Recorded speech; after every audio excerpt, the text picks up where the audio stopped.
दोस्तों। हाँ दोस्तों, स्वस्थ होंगे, मस्त होंगे आप लोग। और देखो अब डोर कैमरा जो है सबके परेशान कर दिया है। चोर लोग एकदम बहुत हद से ज़्यादा परेशान कर दिए। हम लोग पूरी रात जाग रहे हैं, एकदम पूरी रात ये जाग रहे हैं। दोस्तों हमारा निवेदन है सरकार से कि ये कुछ पता नहीं चल रहा है, आ रहा है कहाँ से या कहाँ से बंदे लोग निकले हैं। और हमारे गांव में 4 लोग दिखाई दिए हैं आग से। एक हमारे यहाँ घर है, पंडित हैं, उनके घर में हले थे, लेकिन वहाँ से भाग निकले हैं। 4 लोग हैं और 4 लोग 4 काला बस्तर पहने हुए हैं। और हमारे घर के मतलब यहाँ थोड़ा जंगल है, सुल्तानपुर। और दोस्तों कमेंट करके बताना किसको किसको कहाँ चोर हल रहे हैं।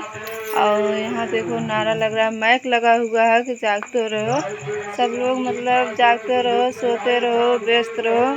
बहुत ज़्यादा यहाँ शोर हो रहा है, कोई सोने का उम्मीद नहीं है। दिन भर रात भर हम लोग जागेंगे तो सुबह में बच्चे कैसे स्कूल जाएंगे, और सारा काम बिखरा हुआ है।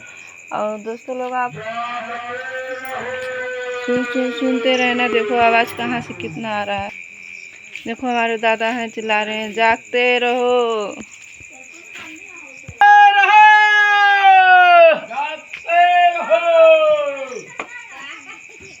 दोस्तों देखो यहाँ पूरे गांव वाले ऐसे आवाज़ लगा रहे हैं, और